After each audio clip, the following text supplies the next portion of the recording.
than Travis Hunter. But the question is, offense, defense. The Browns, who have the second overall pick, their general manager said, hey, we see him as a wide receiver. So the question is this, 2-5. You slept good. Real quick, though. You got some sleep.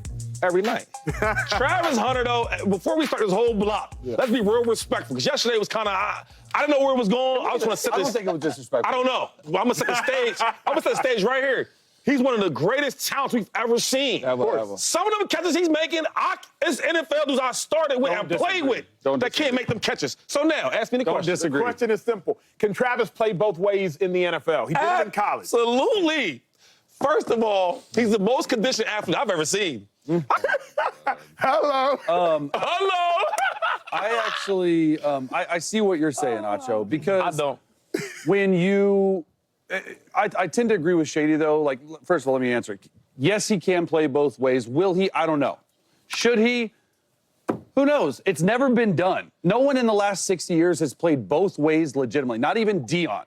Even he only had one season with more than 7 catches, so he's really not playing two ways. We've never seen a talent like Travis Hunter before play both ways. It's never happened legitimately.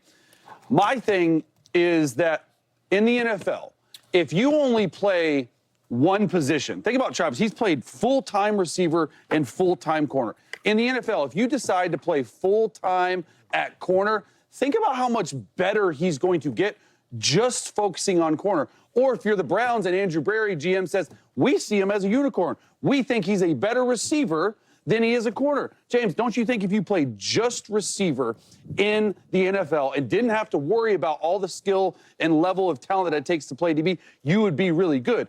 That's what's crazy about it. And that's why we've never seen a talent like this before, Shady. I totally agree with you. Because there's been GMs yesterday at the Combine. The Titans GM, Mike Bergazzi, said they view him as a corner. But the Browns GM, no, we view him as a receiver. So I think that there should absolutely be a way where he should be able to showcase his talent. And I said it yesterday, and I'm going to say it today. I think it's 12 to 15 plays based on where he goes. Because if you go to, I don't think he's going to go to Tennessee. I don't think he's going to go to Cleveland because both those guys want quarterbacks. So then you got the Giants. They need a quarterback. So he might end up in New England, like for all we know. Truly just based off what Tennessee does. If Tennessee picks Abdul Carter or if Tennessee goes quarterback, he could end up anywhere. And I think that offensive coordinator is going to be chomping at the bit to get him on the offensive side. Personally, I think he's a better, he could be an all-pro corner. Correct. The length, the size, the speed. I heard he wants to run a 4.2 at the Combine. Can he do it? I don't know. If he does, he should go #1 overall because we've never seen a talent like this before. So, yes, he can. Will he? I think the team that drafts him, they're going to have to play him both ways. So my whole life, I've been playing wide receiver, and I've been playing corner. Yes, sir. Whole life. You play corner? No, I'm Travis Hunter. I'm about to say, man, you a big corner. I played safety in high school. My whole life, I've been playing wide receiver and corner. Yes, he has. And I've been getting better and better. Yes, he has. Better every single year that I take the football field. So development is not a problem. If I go to the Tennessee Titans and I get drafted there #1, numero uno, I'm the best player on both sides of the ball. You gonna have me sitting over here on offense? No. If I go to Cleveland, I'm the best player on both sides of the ball when you talk about skill positions. I'll put Denzel. I'll put some. Sneed's over there in Tennessee too, though. Huh? Sneed. I like Sneed. I'm best player on both sides of the ball when you talk about all around.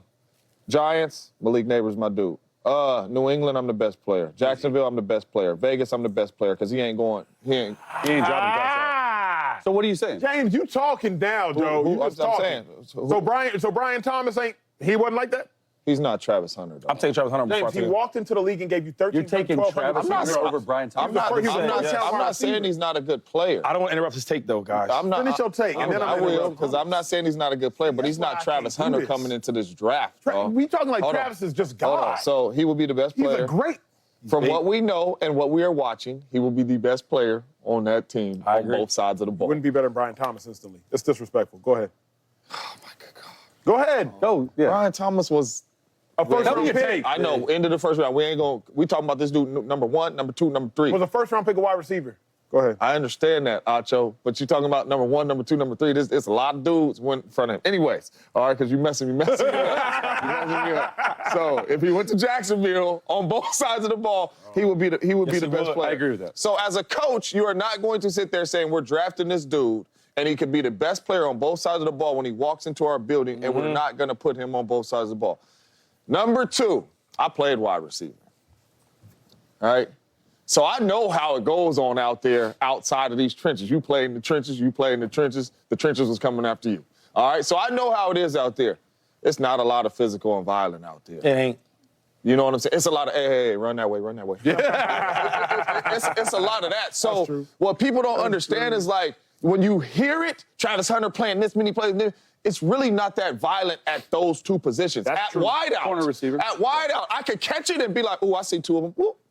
I'm stepping. Like, you can protect yourself. Shady, you can't really truly protect yourself running in the trenches if it's 2 unblocked running at you. Now, you got crazy work, you can probably juke them, but you're going to take natural hits during the game. That's true. I can go into the game at receiver and walk out of there with 2 hits. That's true. Wow. I can. Yeah. Because I can catch it and I can see, dude, I'm trotting out of bounds. I'm cool. Oh, I'm going to get down. So you can protect yourself. So it's different if you're talking about running back, linebacker. I truly believe he can do it because there's not a lot of violence at those spots. The run may bounce outside 3 or 4 times a game to where he has to tackle, and he doesn't shy away from tackles. Number 2, Acho, you shouldn't travel. You're playing 70 plays on defense. Right. Why are you traveling with the number 1 wide receiver? And who travels that much nowadays? And that was my next point. It's only 1 or 2 corners that do travel. It ain't a lot of them going into the slot traveling. So with Travis Hunter playing both ways, you're not going to be traveling with Justin Jefferson and them boys. And you're going to play wide receiver. He absolutely can. I'm with you, James. He looking at me like we friends. I'm with you, dog. Him coming in college, right? So I'm going off of what I see. If Brian Robinson Jr. at receiver, Brian Thomas Jr. at receiver, and Ladarius Sneed at corner was in the same draft, he going first. Yes, he is. That's all I'm saying. Yes, he is. So what I'm saying is coming out of college right now, them dudes ain't messing with it. So coming into the National Football League, what this dude has shown us, he's going to walk in there and be the best. And I'll say one of the best if he won't, but I think he's better than Brian Thomas Jr. on top of the stats that he put up. So, I truly do. But what I'm saying is when you play outside receiver and you play corner, it is not that violent. A lot of people is turning this thing into like he's going to get hit 47,000. He's not. He's not making 13 tackles a game. He's not. If he's in shape the way he's been in shape, he can play both ways. He's not going to be taking these hits like a linebacker and a running back. He's just not. So based on your receiver standpoint, you just said you think he can be better at receiver than Brian Thomas Jr. 1,300 yards, 80-something catches. I know he can, dog. Okay, so I agree, too. He's a different player at the receiver Here's the spot. question for you. Do you, because I believe at receiver you can impact a game more with the ball in your hands than you can at corner. Do you want to see him go full-time receiver and play a little bit of corner? If he's that good, slot? he should. No. That's what I'm saying. James is saying he's that good. You can he impact should. exactly. He is that good. That's my point. You can impact a game way more as a receiver 1,000%. than you can at James, corner. if he's a 1,300-yard That's what I'm receiver saying. with Shouldn't 10 he be tugs as a receiver? rookie, he should play receiver. Yeah, but if he's that good a That's what receiver, I'm he asking should play about your receiver. scouting. I'm just saying the way you get more out of Travis Hunter is you start him on defense. You're playing defense the whole Day game. one corner. Okay. We're going to have 20 to 25 plays for you on this offense to impact the football game. You get more out of them, right? I don't want you playing 80 plays on offense, Getting tired. trying to get the ball to you and you be a playmaker, and I can't get anything out of you on defense. I want to see you get the best out of you Gotta both go to ways. break. And he's a rookie. You don't want to overload a rookie. Hey, well, speaking of overload, Luka overloaded the Mavericks yesterday, dropping a triple-double. Luka put on an